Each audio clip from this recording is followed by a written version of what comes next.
గుమగుమలాడే దొండకాయ ఉల్లికారం ఫ్రై ఎలా చేయాలో చెప్తాను. చాలా యమ్మీగా ఉంటుంది.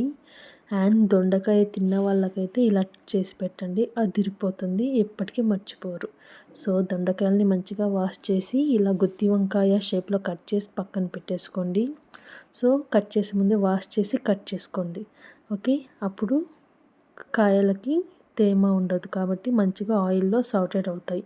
సో తగినంత ఆయిల్ తీసుకొని సో దాంట్లోకి ఇప్పుడు మనం కొన్ని ఉద్దిపప్పుని యాడ్ చేసుకుంటున్నాను.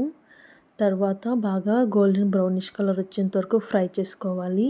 సో కొంచెం లో ఫ్లేమ్లో పెట్టి మగ్గించుకోండి, ఎందుకంటే అస్సలు అడగంటకూడదు, అస్సలు మాడకూడదు.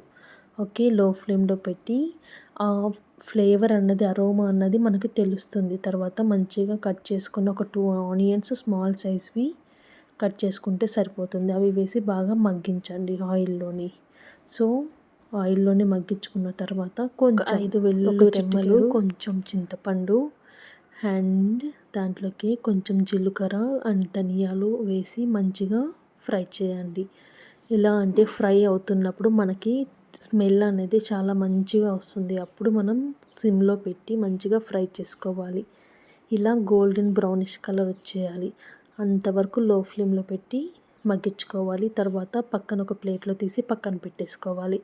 తర్వాత ఆయిల్ మిగిలింటే లేదా కొంచెం వేసుకోండి, ఒకవేళ ఆయిల్ సరిపోకపోతే కొంచెం ఆయిల్ వేసుకొని ఇప్పుడు మనం ఆల్రెడీ కట్ చేసి పెట్టుకున్న దొండకాయలు ఉంటాయి కదా, అవి దాంట్లోకి వేసి మంచిగా లో ఫ్లేమ్లో పెట్టి మగ్గించడమే. కొంచెం టైం టేకింగ్ ప్రాసెస్, లో ఫ్లేమ్లోనే చేసుకోవాలి.